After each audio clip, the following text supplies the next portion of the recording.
This 5-color deck is a dragon tribal build that relies on its commander to deliver victory in different ways.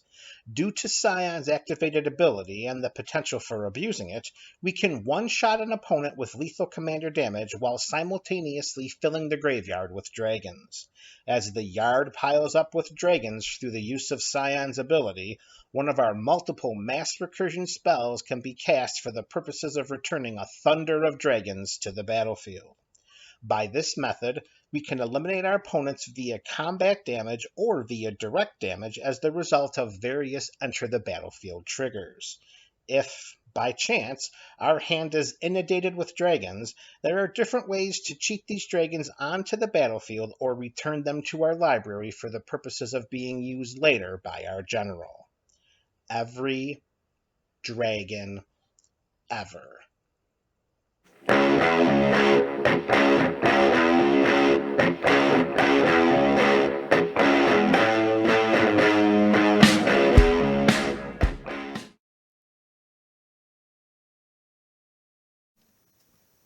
Welcome to MTG Burgeoning, your channel for all things magic.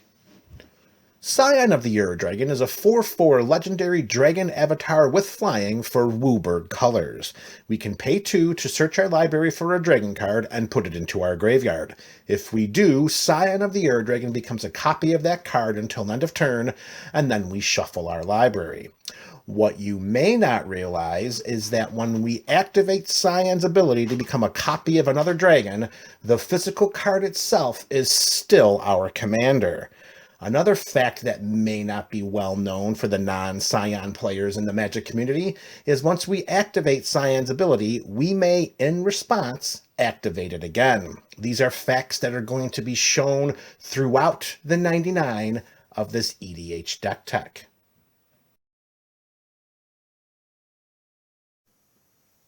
The following group of cards are the versatile dragons that we will utilize as paths to victory in this Scion deck. And the first one we're going to talk about is Dragon Lord Ojutai. It's a 5/4 dragon with flying for 3 and Azorius colors. As long as it's untapped, Dragon Lord Ojutai has hexproof, so initially it's included in the 99 of this deck as a way in which to protect Scion. If we have 2 available mana and Scion is untapped and one of our opponents decides to cast a spot removal spell on our commander, we can activate Scion's ability to become a copy of Dragon Lord Ojutai, and then that spell will fizzle. As a bonus, Dragon Lord Ojutai reads that whenever he deals combat damage to a player, we may look at the top 3 cards of our library. We'll put one of them into our hand and the rest on the bottom of our library in any order. So if for some reason we have Dragon Lord Ojutai out on the battlefield, we can utilize him for much more than just defensive purposes. Next up, we have Wasitora Nekuru Queen, a 5/4 cat dragon with flying and trample for 2 and Jund colors. Whenever Wasitora deals combat damage to a player, that player sacrifices a creature. If the player can't, then we create a 3/3 black, red, and green cat dragon creature token with flying. More often than not, we're going to want to send Scion into combat, activating it to become a copy of Wasitora in order to remove a very problematic or troublesome permanent from the battlefield.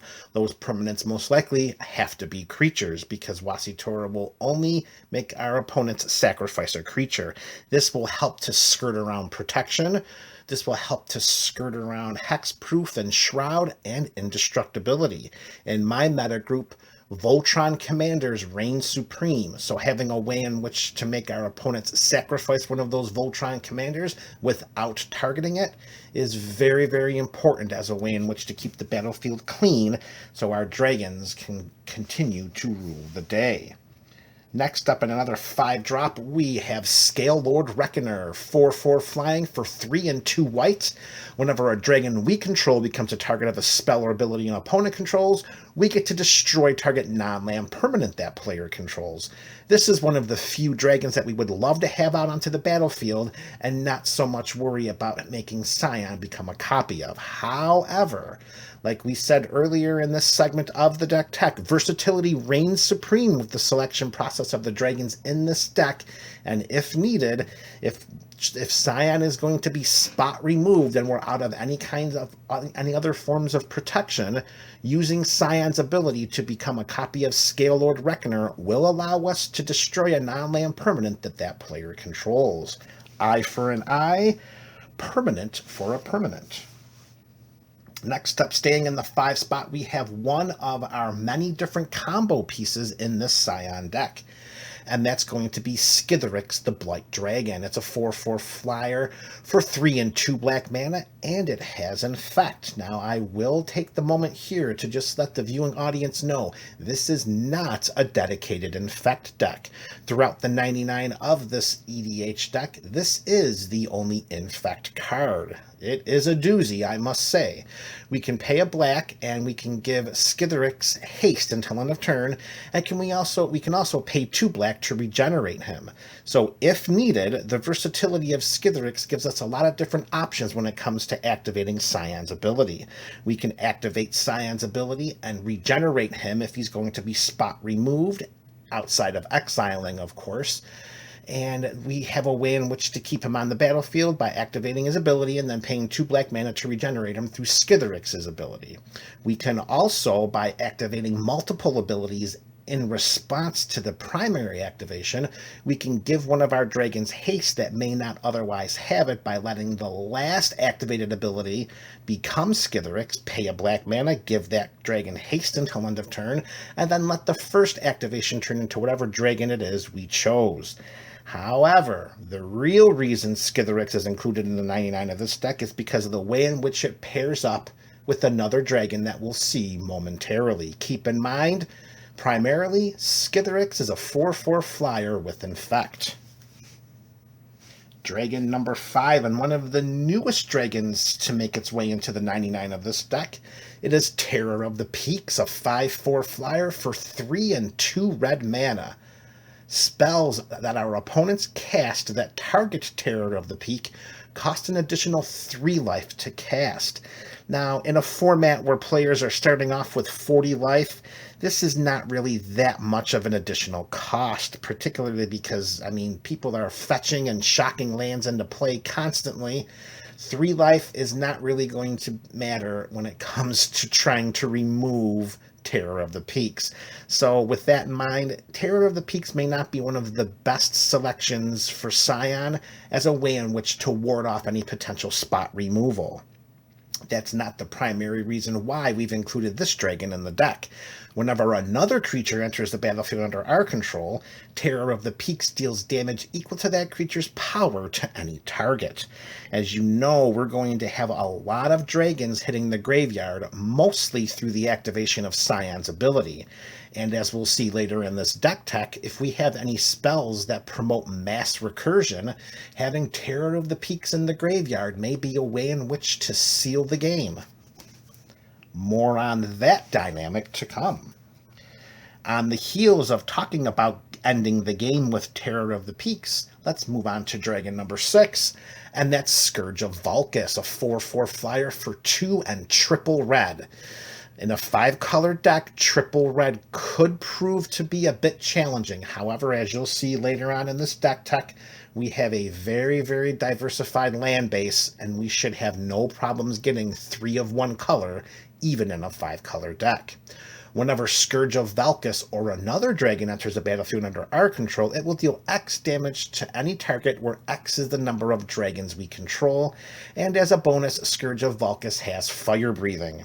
So again, with so many different dragons hitting the graveyard through activations of Scion's ability, putting Scourge of Valkus in there as a way in which to prepare for a mass recursion spell, that will win us the game every single time. Next up, and moving to a CMC of 6, we have Silumgar, the Drifting Death.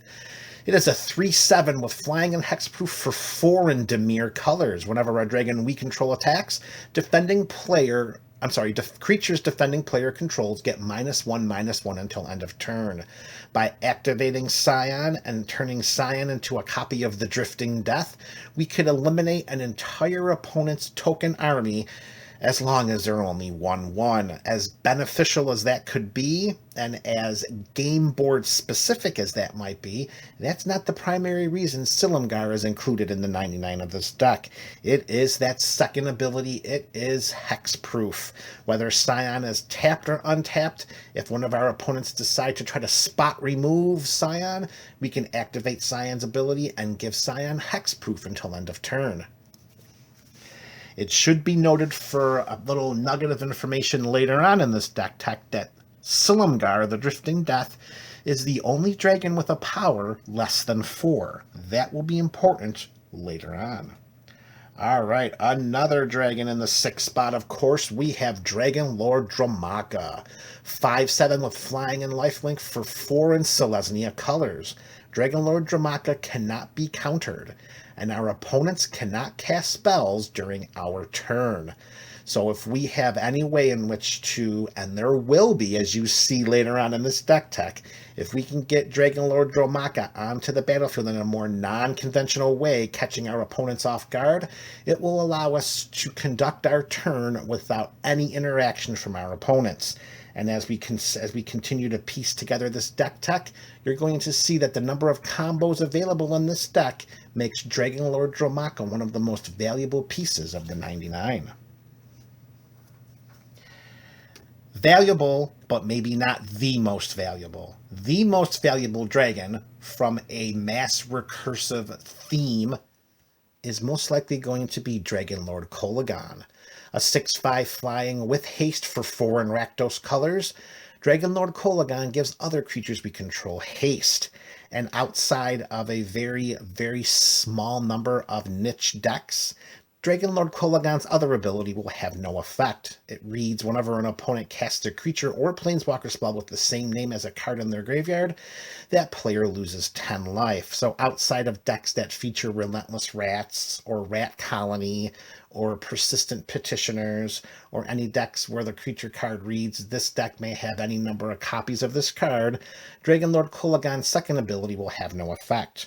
We are undeterred, however, because having Dragon Lord Kolaghan give our entire board haste, well, that is a game-winning condition, particularly when we hammer home the point of this deck is capable of numerous mass recursion spells, and not just winning through enter the battlefield triggers. Having an entire army of dragons hit the battlefield from the graveyard, all with haste, that could lead to a game-ending interaction. As foreshadowed earlier when we talked about Skithiryx the Blight Dragon, here is the other combo piece. That is Molten Steel Dragon.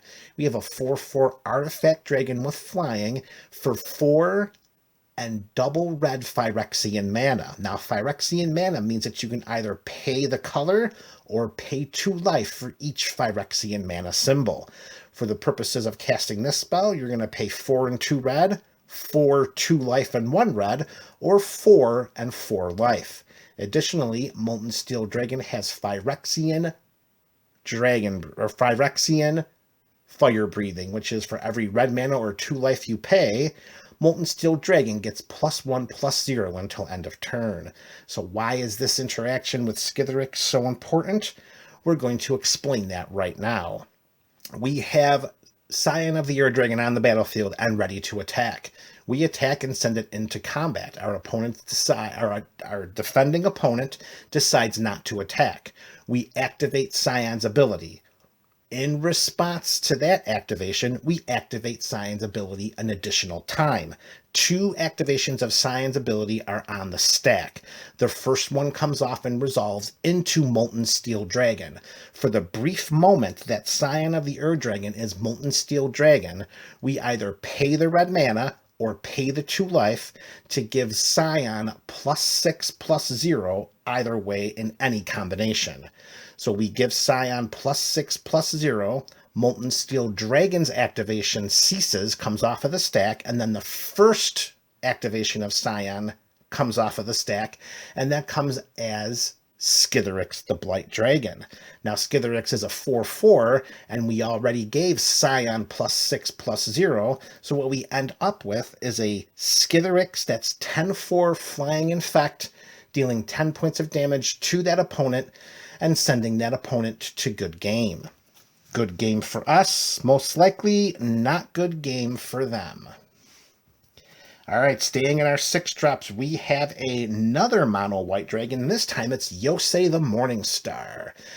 A 5/5 for 4 and 2 white with flying. If Yosei dies, then target player skips their next untap step, and then we get to tap up to 5 target permanents that player controls. There are many, many ways that we can win in this deck that's outside of commander damage and outside of combat damage, and we've already shown some of those in the direct damage way. As we'll see later on in this deck tech, dragons like Yosei and others will allow us to win the game in other, much more duplicitous ways. All right, next dragon up, mono black, we have Kokusho the Evening Star, a 5/5 flyer for 4 and 2 black mana. When Kokusho dies, each opponent loses 5 life, and we gain life equal to the life lost this way. It should be important to note that Kokusho is a legendary dragon spirit, and so is Yosei. The legend rule will come into play later on in this deck tech as we discuss other ways in which to win the game, so keep that in mind. All right, back to mono red. We have Scourge of the Throne. We got a 5/5 flyer for 4 and 2 red, and it has the dethrone mechanic, which means whenever Scourge of the Throne attacks, the player with the most life or tied for the most life, we put a +1/+1 counter on it. And whenever Scourge of the Throne attacks for the first time each turn, if it is attacking the player with the most life or tied for the most life, we get to untap all attacking creatures, and after this phase, there is an additional combat phase. Scourge of the Throne could be one of those integral pieces to make sure you have in the graveyard if you're planning to win with a mass recursion spell, particularly if one or more of our opponents has a greater life total than we do. Next up, it's another mono red dragon. It's another 6-drop. This time it is Hellkite Tyrant. 6/5 flying trample for 4 and 2 red. Whenever Hellkite Tyrant deals combat damage to a player, we gain control of all artifacts that player controls. At the beginning of our upkeep, if we control 20 or more artifacts, we win the game. I will say, for the number of years that I have played with this Scion deck, not one time have I won the game utilizing Hellkite Tyrant's artifact ability. However, what I have done at numerous occasions is power Scion out early through ramp, attack an opponent that has so many nice mana rocks, and then activate Scion to become a copy of Hellkite Tyrant, stealing those mana rocks, and then just out-resourcing and out-ramping the rest of the table, cruising to a very, very quick victory. That is why Hellkite Tyrant is in this deck. Another mono red creature and another 6-drop, we have Lothless Dragon Queen. 6/6 flyer for 4 and 2 red. Whenever another non-token dragon enters the battlefield under our control, we create a 5/5 red dragon creature token with flying. And for every 1 and red we pay in mana, dragons we control get +1/+0 until end of turn. So imagine having Lothless in the graveyard with any of the previous dragons that we talked about with respect to enter the battlefield damage abilities. Terror of the Peaks, Scourge of Valkus. Those are the dragons you want in conjunction hiding out in your graveyard if you're holding in your hand one of those mass recursive spells. And our last 6-drop dragon, it is another Wooburg dragon, but this time we're going to add a colorless mana to that mana cost. That's going to be Okagachi Vengeful Kami, a 6/6 flying trampler, and when it deals combat damage to a player, if that player attacked us during their last turn, we exile target non-land permanent that player controls. Make no mistake about it, this Vengeful Kami is extremely vengeful. All we need is for any one of our opponents to decide to attack us, and then we can exile any one of their non-land permanents. And that is so much more valuable than just bouncing it or sending it to the graveyard. This is EDH, and as you've seen throughout this deck text so far, it's expected that the graveyard just becomes an extension of the player's hand. However, getting cards back from exile is a lot more difficult. Okagachi Vengeful Kami will make sure that none of our opponents will decide to attack us at least more than once. All right, now we're moving up to our CMC 7 for our dragons. And the first one is a Tarka World Render. 6/4 flying trample for 5 in Gruul colors. Whenever a dragon we control attacks, it gains double strike until end of turn. With a Tarka on the battlefield and some other dragons as well, if we're sending these dragons into combat, they all have evasion. There isn't one dragon in this deck that does not have flying. Giving them double strike as well, that will make the game very, very short, particularly outside of any interaction from our opponents. Speaking of our opponents and interaction, let's talk about the Balefire Dragon.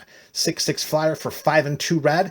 If the Balefire Dragon deals combat damage to a player, it deals that much damage to each creature that player controls.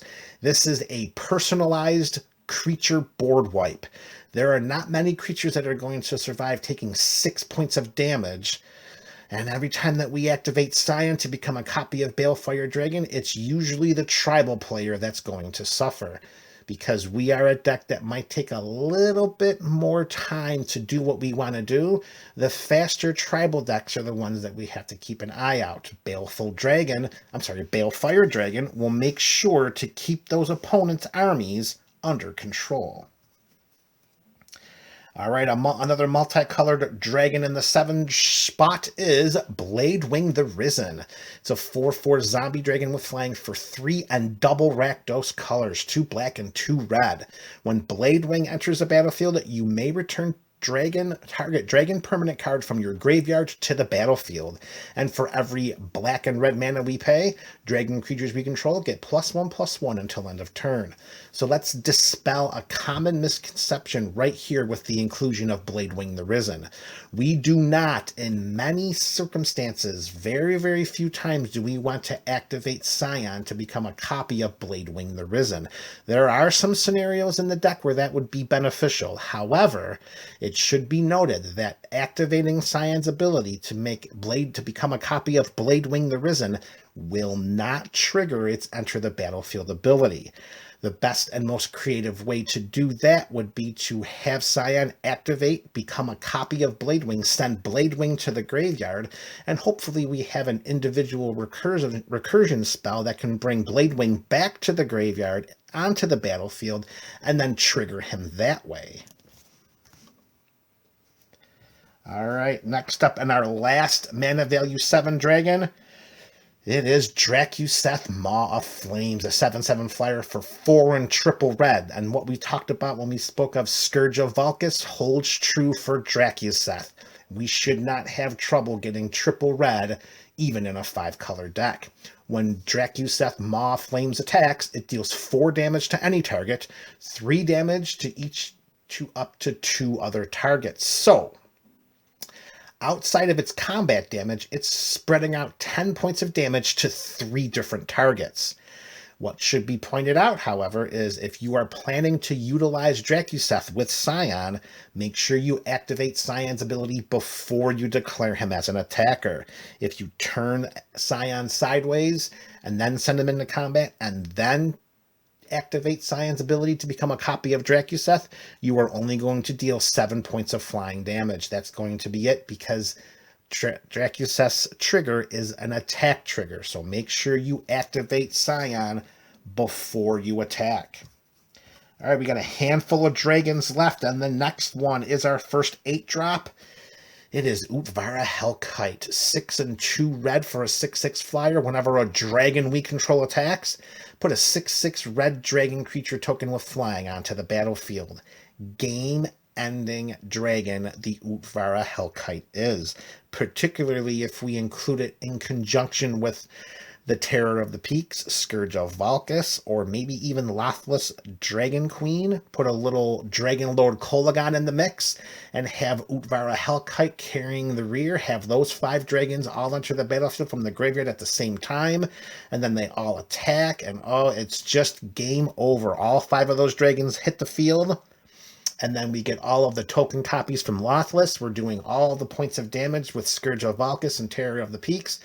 And if for any reason, if any of our opponents are still alive, we turn all of our dragons sideways because of the haste given by Dragon Lord Kolagon, and everyone that we turn sideways creates another 6/6 flyer, which just comes down onto the battlefield, triggering Scourge of Valkus and triggering Terror of the Peak. So you're starting to see why we can win in so many different ways in this Scion deck. We don't just need to win with commander damage, and we don't just need to win with combat damage. All right, our next dragon, it is the Hellkite Overlord. It's an 8/8 flying trampler hasty dragon for 4, a black, 2 red, and a green mana. So the mana is intensive with this dragon, but what we're getting is an 8/8 trampling flying hasting dragon that has fire breathing, and we can regenerate them. So we can utilize Scion's ability to become a copy of Hellkite Overlord for a lot of different reasons. Giving Scion haste and attacking for 8 right away. Maybe we have additional red mana to make it even bigger. And we can also use it for defensive purposes, because if somebody chooses to try to spot remove Scion outside of exile, of course, then we can quick activate his ability, pay a black, pay a green, and regenerate him. All right, next up, we have Nicole Bolas, 7/7 flyer for 2 blue, 2 black, and 2 red. During our upkeep, we must pay blue, black, and red, or we sacrifice Nicole Bolas. I'm going to be upfront completely. We do not ever want Nicole Bolas in our hand. The only way we ever want Bolas interacting in the game is if we are sitting at a table with a blue mage or a massive control player, because if we can turn Scion sideways and sneak in for some unblocked damage, then we can quickly activate our general to become a copy of Nicole Bolas. And whenever Nicole Bolas deals damage to an opponent, that opponent discards their hand. So if we're really having some trouble with a blue mage or a massive control player, we hope that we can catch them with their lands tapped. We send Scion into play, we activate Scion, it becomes a copy of Nicole Bolas, and that player is playing without a hand. All right, we got 2 dragons left, one in the 9 spot and one in the 10 spot. The 9 spot, the Dragon. You knew it was only a matter of time until this bad boy came into the deck tech. We've got a 10/10 flyer for 4 and Wooburg colors. It has the Eminence ability, which reads, as long as the Dragon is in the command zone or on the battlefield, and for the purposes of this deck tech, it will have to be on the battlefield. Other dragon spells we cast cost 1 less to cast. And whenever 1 or more dragons we control attack, we draw that many cards, and then we may put a permanent card from our hand onto the battlefield. Just power. Just 10/10 power. And there might be some viewers that are asking, well, why don't we just make the Dragon our commander and have Scion in the 99? I have cultivated this deck for so many years that I believe the Dragon does have some benefits to being in the command zone. It just won't be in the for the 99 of this deck. For the purposes of what we're trying to do here and the versatility and the numerous win conditions, Scion gives us more and the Dragon does not. We have to invest 9 mana to cast the Dragon, okay?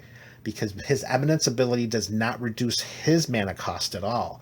For only 5 mana, we put Scion out onto the battlefield, and as we've already seen, Scion has the ability to one-shot an opponent. For the mana invested in the Dragon, we could cast Scion an additional time with the mana tax, 5 to 7 to 9, for just 1 casting of the Dragon. The Dragon, as powerful as it is, for the purposes of this deck, he's better suited in the 99. All right, and the last dragon to talk about in this deck tech with the CMC of 10, it is the Dragon Tyrant. It's a 6/6 flying trampler for 8 and 2 red mana. It also has double strike. It also has fire breathing, but unfortunately, it says at the beginning of our upkeep, we have to sacrifice the Dragon Tyrant unless we pay 4 red mana. 4 red mana just to keep this bad boy on the battlefield is inordinately steep. So very, very similar to what we said with Nicole Bolas.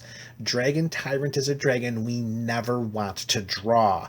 We want the Dragon Tyrant in our in our library all the time, because all we need to do is activate Scion's ability one time, find a way to buff up the power up to 5, and then we can one-shot an opponent with Scion being an 11 flying, trampling, double striking commander.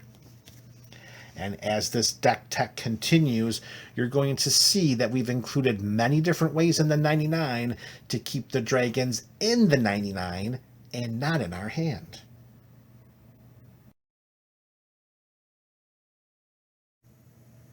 These cards are our removal and disruption spells, and we're going to start off talking about Pact of Negation. 0 mana to cast the spell, counter target spell. However, at the beginning of our next upkeep, we pay 3 and 2 blue. If we don't, we lose the game. Pact of Negation is included in the 99 of this deck as a way in which to protect our game-ending combos or our game-ending mass recursive spells.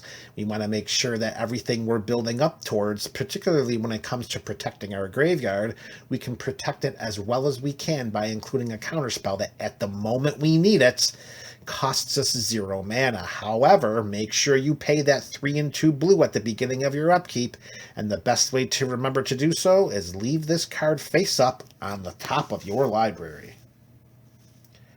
Alright, next removal spell. We have probably the best 2 creature removal spells in the format. It's 1A, it's 1B. It's Swords to Plowshares. 1 white mana at instant speed. Exile target creature. Its controller gains life equal to its power. If you've seen the dragons already in this deck, we don't care about giving our opponents some free life. They're going to need it, believe you me. And the 1B to our 1A, we have Path to Exile. 1 white mana, instant speed, exile target creature, except this time instead of gaining life, one of our opponents gets a basic land onto the battlefield tapped. It's never in my way of playing the game to gift an opponent with a free basic land. However, for the purposes of what you could possibly see at an EDH table, exiling, most likely for good, a problematic or troublesome creature, sometimes it's worth it just to gift the opponent with a basic land. And sometimes, if you're fortunate enough, that opponent may not even have a basic land in their library. Next removal spell, we have Vandal Blast. For 1 red mana at sorcery speed, we get to destroy target artifact we don't control. However, if we so choose to overload this bad boy by adding 4 additional mana to our 1 red, then we get to destroy each artifact we don't control. Any kind of board wipe that can wipe the board of a permanent that aren't our permanents, well, that's just aces in our books. So Vandal Blast is going to have a spot in the 99 until something better comes along. If something better comes along. All right, next removal spell, moving up to a CMC of 2, we have Assassin's Trophy, a black and a green mana at instant speed. Destroy target permanent an opponent controls.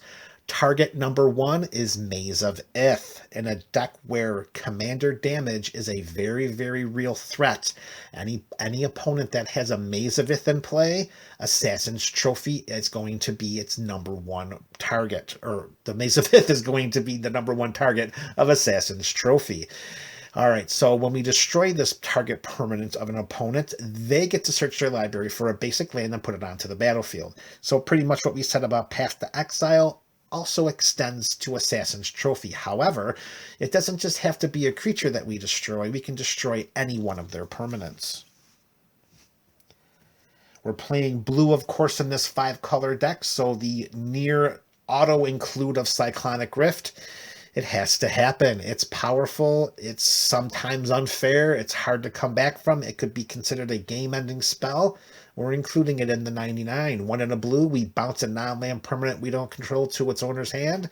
6 in a blue, we do that with every non-land permanent we don't control. It's in the deck until the Rules Committee says otherwise. Next up, the versatility of destroying a permanent, the versatility of targeting any permanent for removal is always going to be prioritized when we talk about removal.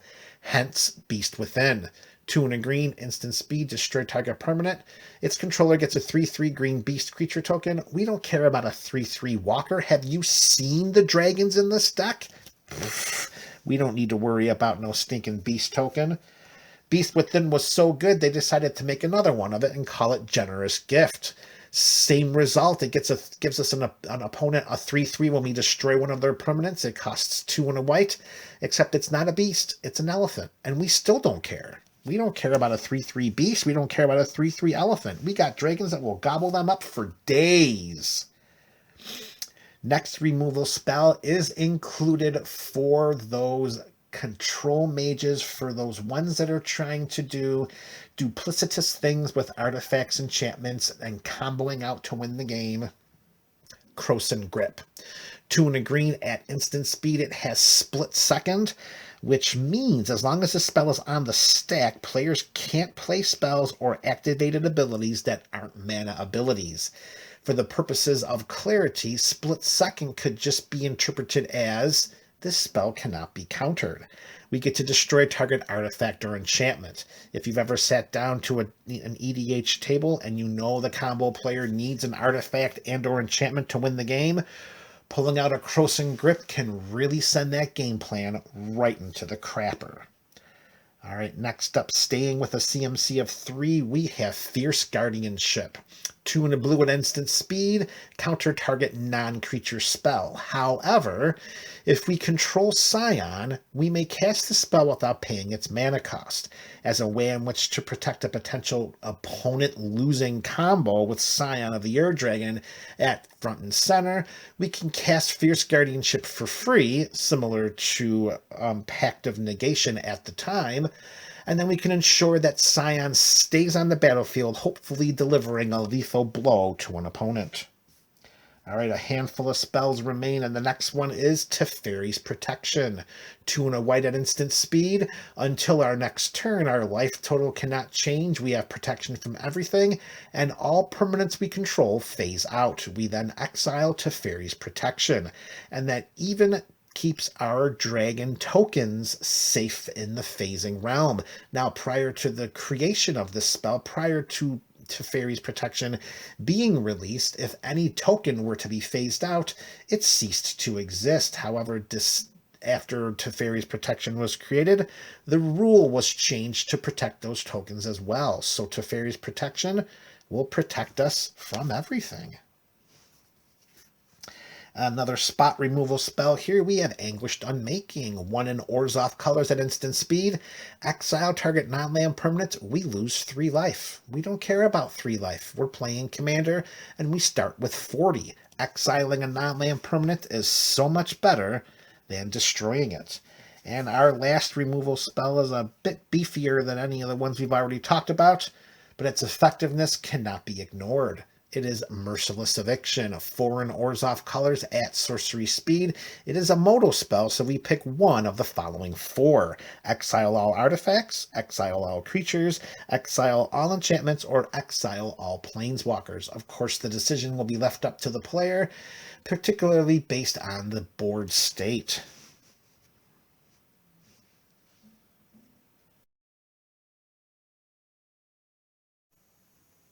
The following group of cards are our tutors, our card advantage, spells and effects, and some ways in which to filter the top of our library.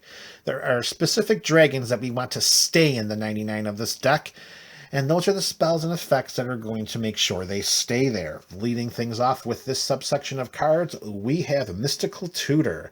1 blue mana at instant speed. Search our library for an instant or sorcery card, reveal it, shuffle our library, and put that card on top of it. This can help us get one of our game-ending sorcery spells. This can help us get some protection for Scion. This can help us get some much-needed removal at the time. And everything we said about Mystical Tutor will apply to our following spell. but it's going to be a lot more versatile. Vampiric Tutor, instant speed, 1 black mana, search your library for a card. It doesn't have to be an instant or sorcery spell in this regard. It could be, but it doesn't have to be. We shuffle our library and put that card on top of it, and we lose 2 life.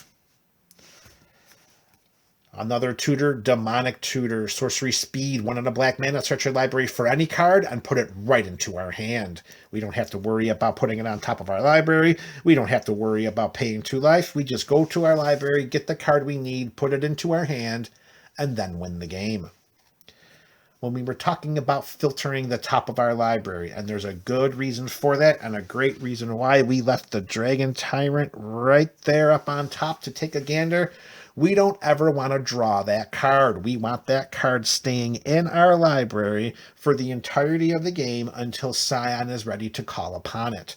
One way that we can make sure that Dragon Tyrant stays in the library is Sylvan Library, an enchantment for 1 and a green at the beginning of our draw step. We may draw 2 additional cards, and if we do, choose 2 cards in our hand drawn this turn, and for each of those cards, we pay 4 life or put the card on top of our library. So what we get to do is we get to basically draw 3 cards, look at those cards, and if we don't like what we see, we put the 2 back, and we make sure we keep Dragon Tyrant on the top of the library.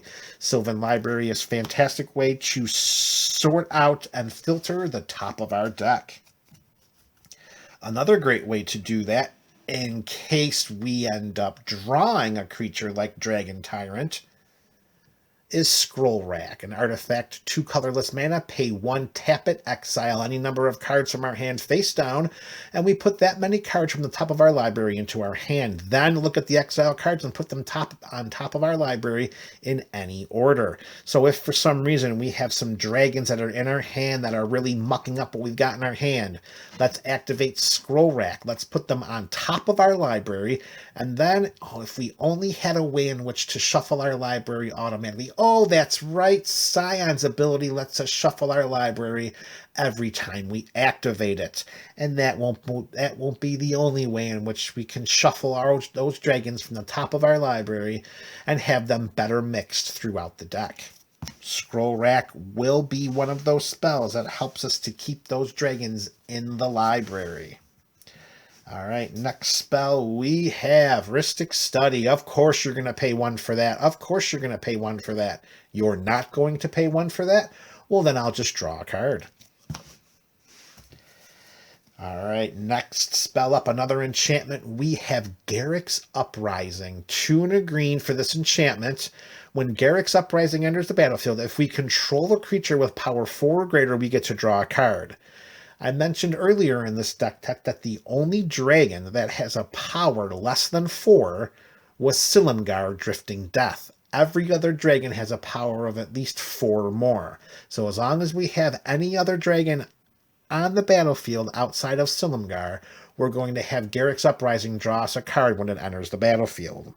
Additionally, creatures we control have trample, so all of our creatures already have the evasion of flying. Giving them trample will just make chump blocking them with birds or Pegasi that much more difficult. However, the most beneficial reason for this card being included in the 99 is that whenever a creature with power 4 or greater enters the battlefield under our control, we're going to draw a card.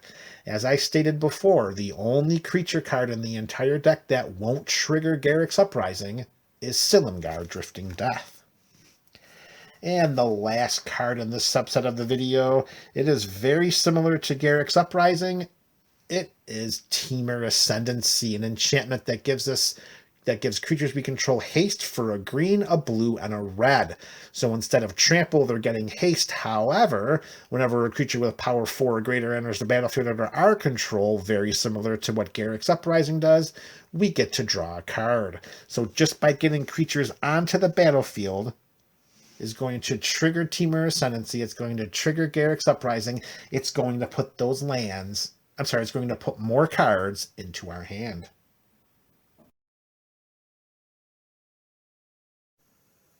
This next subset of cards are going to be referred to as our miscellaneous spells. These are going to be some of our win conditions.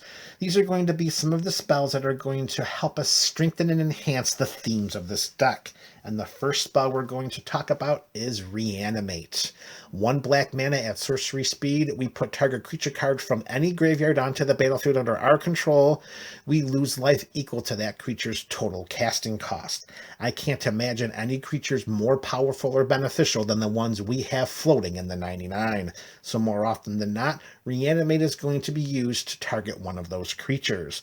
For an extra spicy interaction, let's target Bladewing the Risen with Reanimate, because if we have another dragon in the graveyard at the time, we're going to cast Reanimate, we're going to pay 7 life, and we're going to end up with 2 dragons for 1 spell. Next card, which could be considered a win condition in a lot of different ways, we have Dragon Tempest, an enchantment for 1 and a red.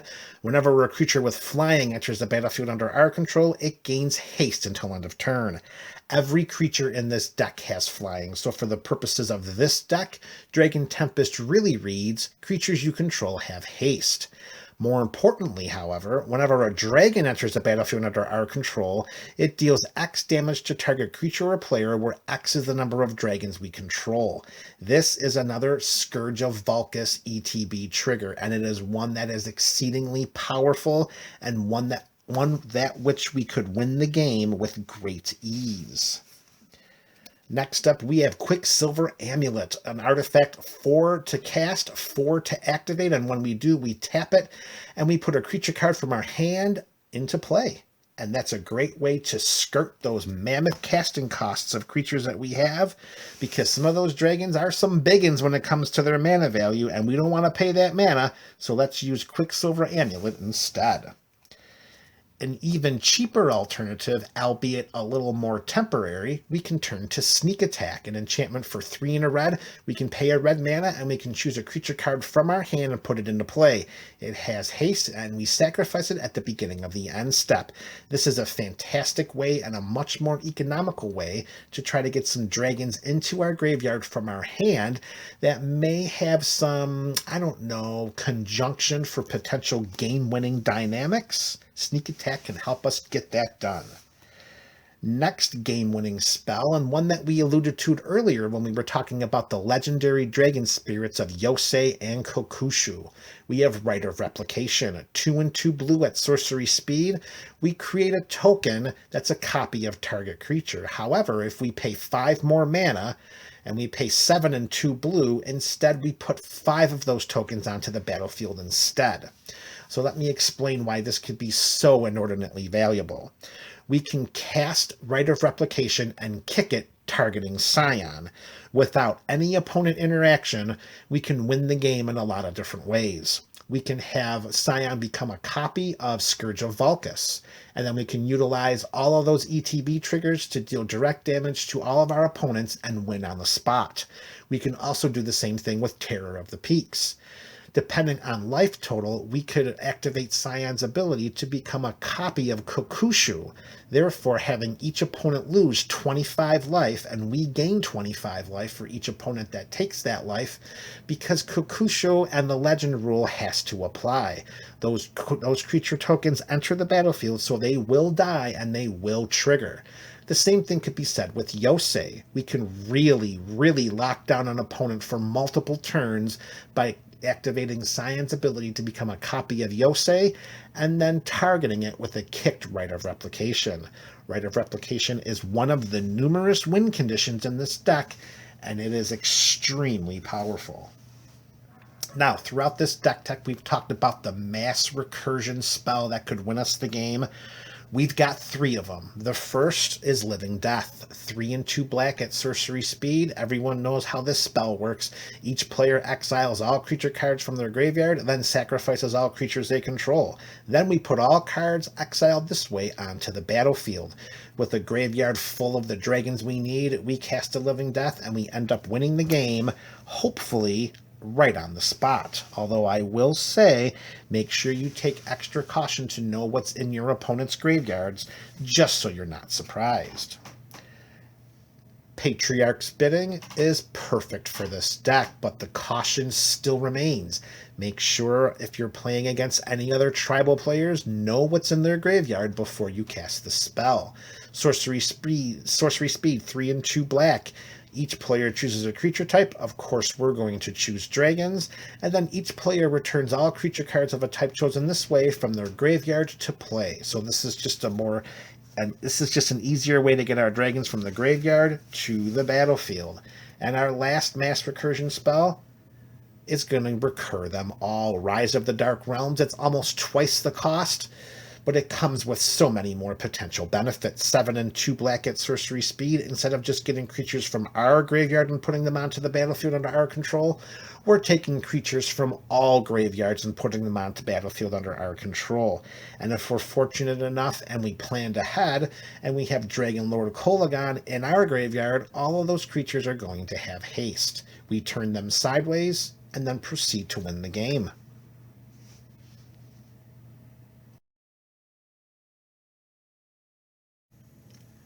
And as we bring this deck tech to a close, we're going to focus on our mana ramp and land base. We're going to start with the best artifact ramp in the format, and that is Soul Ring. We all know what it does, and we know why it's in the deck. Next up, we have Arcane Signet. It's going to give us 1 mana of any color because our commander is all 5 colors. Shifting away from Mana Rock to a little bit of a land ramp, we're going to cast Farseek. 1 and a green at sorcery speed. We're going to search our library for a plains, an island, a swamp, or a mountain card and put that onto the battlefield tapped. Another Mana Rock, this time it's Dragon's Hoard. Yes, we're going to include a Mana Rock that costs a whole 3, but boy is it good at what it does. Whenever a dragon enters the battlefield under our control, we put a gold counter on this artifact. We can tap to remove a gold counter and draw a card, plus we can tap to add 1 mana of any color. This is bonkers in this deck. If you have not played with Dragon's Hoard in your dragon deck, you've got to give it a whirl.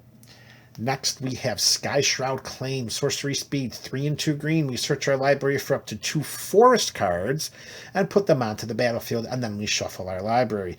It should be important to note that both Farseek and Skyshroud Claim do not denote basic lands, so any forest cards, as we'll see momentarily, will do. And our last ramp spell, it is Smothering Tithe, an enchantment for 3 and a white. Whenever an opponent draws a card, that player may pay 2 additional mana. If they don't, we get to create a treasure token. All right, all that's left are the lands. We've got 39 lands here, and this is a true singleton deck, meaning that there are no 2 cards that have the same name. Starting things off, we have 1 basic land of each type, a plains, an island, a swamp, mountain, and a forest. Now, in a 5-color deck like this Scion build, it is very, very tempting to do nothing but non-basic lands. For me, I always think that's a detriment. We saw numerous spells, Assassin's Trophy, Path to Exile, that kind of give the opponent a basic land for free if that spell is cast. We want to make sure that we take advantage and get those lands onto the battlefield. Don't be the player at the EDH table that can't search their library for a basic land because they don't have any. All right, for spells like Farseek, for spells like Skyshroud Claim, these are the lands you want to target first. You want the triomes. We want to get the mana fixed as quickly as possible because Scion depends on all colors being available. So 1 copy of every one of the triomes are making their way into the 99 of this deck, and they are fetch targets number 1. Fetch targets number 2, we've got every shock land available. All 10 shock lands are here. You fetch them, you put them into play, you pay 2 life, they come into play untapped. And lastly, we said fetch a bunch of times, and here we go. We got all 10 fetch lands, so we can make sure we fix Scion's colors as quickly as we possibly can. We've got all 10 of them. Come on, camera. There we go. All 10 fetch lands are in as a way in which to make sure that we can get the mana needed for Scion, because like I said, we got to have 1 of every color just to get them out onto the battlefield. And once we do that, we kind of want to make sure we start to slowly slant the mana towards a red base, because there are numerous abilities and combos that we've already talked about that are going to help us knock out our opponents much more quickly if we have the available red mana. With that being said, here are a group of cards, the last of our lands for this deck tech, that are going to give us not just the red mana, but any other mana that we need. We have the best land in our format, Command Tower, because we're playing with a 5-color general. Command Tower is going to tap for 1 mana of any color. If we are fortunate enough to have a Command Tower on the battlefield, or the appropriate number of Triomes and or Shock lands, then we can consider a Reflecting Pool to be Command Tower number 2. It's going to tap to add 1 mana to our mana pool of any type that a land we control could produce. So if we are fortunate enough to have 2 Command Towers, that's going to go a long way for us getting a victory. Next up, we're going to talk about Path of Ancestry. Yes, this land comes into play tapped, and generally I disdain lands that come into play tapped and do not include them in my decks, unless they can present a high enough reward for us to overlook that detraction, and Path of Ancestry does that in this deck. We can tap to add 1 mana of any color in our commander's color identity. So we got 1 mana of any color because Scion is all 5 colors. If we spend that mana to cast a creature spell that shares a type with our commander, we get to scry 1. So we will have the ability to cast some dragons in our deck, and if we use Path of Ancestry to do so, we're going to be able to scry 1 each time we cast a dragon. Now, this deck is a lot more about using Scion's ability and cheating dragons in and out of play. However, Path to Ancestry, if it doesn't trip us up coming into play tapped, it does act as a baseline Command Tower 3.0. Next up, we have a copy of Forbidden Orchard. It's going to give us 1 mana of any color. But when we tap for mana, we're going to have target opponent get a 1/1 colorless spirit creature token. I will admit this land would not be included in the deck if those spirit tokens fly. But for some reason, we have colorless spirit tokens that do not fly. If you're a spirit, I don't know what you did to not be able to fly, but thank you, Forbidden Orchard, for not being able to fly. Next up, we have Mana Confluence. We're going to tap Pay a Life. We're going to add 1 mana of any color to our mana pool. This is another version of Command Tower, but it's going to come with a cost, and one that we got to make sure we keep an eye on. Another land that's going to give us some colored mana in some instances, we have Cavern of Souls. When it ETBs, we're going to choose dragons. We can tap for a colorless mana that we can use for anything, or we can tap to add 1 mana of any color to our mana pool, and we can spend this mana only to cast a creature spell of the chosen type, and most importantly, that spell cannot be countered. There's no more deflating feeling playing this deck than investing 5, 7, 9 mana into Scion only to see him counterspelled. If we have Cavern of Souls under our control, we can make sure that Scion does not get countered. Haven of the Spirit Dragon is our next land, and it has some Cavern of Soul-like abilities. It taps for a colorless mana that we can use for anything, and it also taps for 1 mana of any color, but we can only spend that mana to cast a dragon creature spell. As an additional ability, we can pay 2, tap the Haven of the Spirit Dragon, and sacrifice it, and we can return target dragon creature card or Eugen Planeswalker from our graveyard to our hand. Eugen Planeswalker card is not included in this deck. However, bringing a dragon from our graveyard to our hand at the cost of 2 mana and a land is very acceptable. 2 lands left, and the next one is Exotic Orchard. It seems very unlikely that you will sit down to a table and every one of your opponents is playing a colorless commander deck. Possible, but unlikely. A greater likelihood is that Exotic Orchard will give you 2 to 4 colors in any game that you're playing with it. So, inclusion in this deck where we are playing with all 5 colors, well, that just goes without saying. And card number 99 in this deck, it is the only land that will not give us any colored mana, and we can justify its inclusion based upon its utilitarian ability, and that is Command Beacon. It taps for a colorless, but we can tap and sacrifice it to put our commander into our hand from the command zone. When anyone who is a pilot of Scion knows that Scion, he can be hated off of the battlefield very, very, very, very, very frequently. And the commander tax piling up makes Scion cost 7, cost 9, cast 11. But if we have Command Beacon on the battlefield, we can sacrifice it and put Scion into our hand, and then we can cast it for its true WooBurg colors. All right, MTG BC.